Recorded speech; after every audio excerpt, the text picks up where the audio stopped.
Hello everyone, I hope you all are doing very well. तो स्वागत है आप सबका एक नई वीडियो में। तो आज की वीडियो में हमारा टॉपिक होने वाला है सीरीज रेजोनेंस। ठीक है, यहाँ पे हम सबसे पहले आरएलसी सीरीज सर्किट के लिए इम्पीडेंस निकाल रहे होंगे। उसके बाद उसी के बेसिस पे इलेक्ट्रिकल क्वांटिटीज़ जैसे कि इम्पीडेंस, करंट, रेजोनेंस फ्रीक्वेंसी, इन सब की वैल्यू निकाल रहे होंगे और उन्हीं को ग्राफिकली प्लॉट कर रहे होंगे। ठीक है, तो वीडियो स्टार्ट होने से पहले मैं आपको बता दूं कि यहाँ पे बोर्ड पे हम जो भी डिस्कस करेंगे उन सब की फ़ोटोज़ आपको डिस्क्रिप्शन बॉक्स में मिल जाएगी। साथ ही आपकी कंप्लीट रिवीजन के लिए हैंड रिटन नोट्स का लिंक भी आपको डिस्क्रिप्शन बॉक्स में अवेलेबल हो जाएगा, जिसमें हमने हर एक लाइन को बहुत अच्छे से एक्सप्लेन किया हुआ है।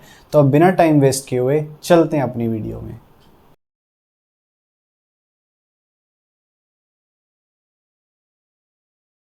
यहाँ पर सबसे पहले हम एक RLC सीरीज सर्किट ड्रॉ करेंगे। ठीक है, यहाँ पे हमारे पास R, L एंड C तीनों क्या है, सीरीज में है। ठीक है, V क्या है, टोटल वोल्टेज, यानी कि इस सर्किट में हमारे पास जो टोटल वोल्टेज होगी वो क्या होगी, V।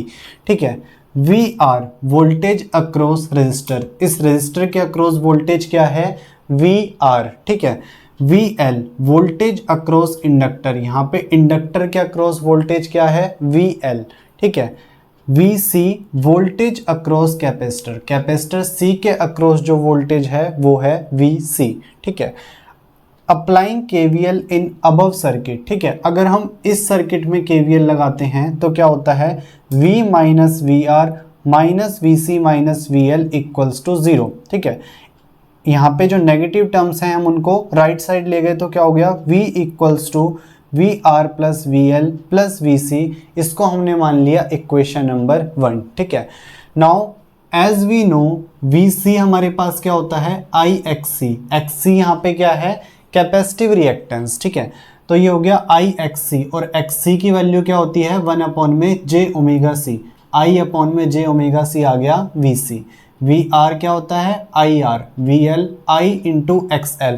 Now what is XL, inductive reactance. ठीक है, I इसकी वैल्यू होती है j ओमेगा L, तो ये आ गया I into j omega L। अब VC, VR और VL इन तीनों की वैल्यूज रखेंगे हम इक्वेशन नंबर 1 में, तो ये हो गया V equals to IR plus I into j omega L plus I upon में j ओमेगा C। ठीक है, यहाँ से हमने I कॉमन ले लिया तो ये हो गया V equals to I bracket में R plus j omega L plus 1 upon में j ओमेगा C। यहाँ से I को नीचे लेके आए तो ये हो गया V अपॉन I, ये हो गया सेम जो हमारे पास यहाँ ब्रैकेट में है। V अपॉन I क्या होता है, V अपॉन I हमारे पास होता है Z, दैट इज इम्पीडेंस। ठीक है, तो Z क्या आ गया हमारे पास, R प्लस J। अब यहाँ पे J कॉमन ले लिया तो ओमेगा L प्लस 1 अपॉन में j ओमेगा C बचेगा, तो 1 अपॉन j हमारे पास होता है माइनस j। ठीक है, तो ये हो गया प्लस j ब्रैकेट में omega L minus 1 upon omega C। So impedance of series RLC circuit क्या होगी, R प्लस j ब्रैकेट में ओमेगा L माइनस 1 अपॉन में ओमेगा C। ठीक है, अब हम कुछ इलेक्ट्रिकल क्वांटिटीज यानी कि कुछ टर्म्स देखते हैं जो कि सीरीज रेजोनेंस में हम निकाल रहे होंगे अपनी इम्पीडेंस Z से। तो सबसे पहले हम देखते हैं रेजोनेंस फ्रीक्वेंसी। ठीक है, अब हमें पता है कि सीरीज रेजोनेंस यानी कि रेजोनेंस के केस में इंडक्टिव रिएक्टेंस XL बराबर होता है कैपेसिटिव रिएक्टेंस XC के। ठीक है, XL हमारे पास क्या होता है, ओमेगा L और XC 1 अपॉन में ओमेगा C। ठीक है, ओमेगा को हम यहाँ पे लेके गए तो omega square equals to 1 upon में LC। ठीक है, ओमेगा क्या आ गया, 1 अपॉन में रूट LC। अब यहाँ पे हमारे पास ओमेगा क्या है, omega R, that is angular resonance frequency, जिसकी वैल्यू आई है 1 अपॉन में रूट LC। ठीक है, अब हमें पता है ओमेगा क्या होता है, 2 पाई F।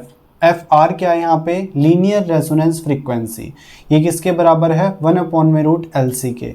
तो FR यहाँ से क्या आया, 1 अपॉन में 2 पाई रूट LC, ये हो गया हमारे पास लीनियर रेजोनेंस फ्रीक्वेंसी FR। ठीक है, अब है इम्पीडेंस Z। ठीक है, इम्पीडेंस हमने लास्ट स्लाइड में निकाला था, क्या आया था, Z equals to R plus J, bracket में ओमेगा L माइनस 1 अपॉन में ओमेगा C। ठीक है, यहाँ पे R plus J omega L को क्या लिख सकते हैं, XL, 1 अपॉन में ओमेगा C को XC। ठीक है, अब हमें पता है रेजोनेंस के केस में XL बराबर होता है XC के। ठीक है, तो यहाँ से XC की जगह हमने रख दिया XL, ये कैंसिल, Z बराबर आ गया R के। ठीक है, तो हमें पता लग गया सीरीज रेजोनेंस के केस में जो इम्पिडेंस होता है वो रेजिस्टेंस के बराबर होता है। ठीक है, अब बात करते हैं करंट I की। Here only resistor is active, so total current will flow only through resistor। ठीक है, हमें पता है यहाँ पे इम्पिडेंस किसकी वजह से है, रेजिस्टेंस की वजह से है। ठीक है, तो जो करंट होगा वो खाली कहाँ फ्लो करेगा, रेजिस्टर के थ्रू फ्लो करेगा। तो करंट I क्या आ जाएगा, V बाई R। ठीक है, अब हम इन तीनों टर्म्स के लिए एक ग्राफ ड्रॉ करेंगे जिससे समझेंगे इनकी वैल्यूज क्या क्या आती है। तो अब हम देखते हैं graph that shows the relationship between series resonant circuits current impedance and resonance frequency FR। ठीक है, तो यहाँ पे हमने एक ग्राफ ड्रॉ करा है between circuit current I and frequency F। ठीक है, FR क्या है, रेजोनेंस फ्रीक्वेंसी है। ठीक है, तो यहाँ पे हमारे पास at resonance frequency I depends only on resistor and its value is maximum. ठीक है, हमें पता है यहाँ पे रेजोनेंस फ्रीक्वेंसी FR पे ये जो करंट है वो किस पे डिपेंड कर रहा है, खाली रजिस्टर पे। ठीक है, अब है before FR I will depend on capacitor, यानी कि रेजोनेंस फ्रीक्वेंसी FR से पहले पहले जो करंट है वो डिपेंड करेगा ऑन कैपेसिटर। ठीक है, and after FR I will depend on inductor, यानी कि आफ्टर FR यानी कि FR फ्रीक्वेंसी के बाद जो करंट है वो डिपेंड करेगा इंडक्टर पे।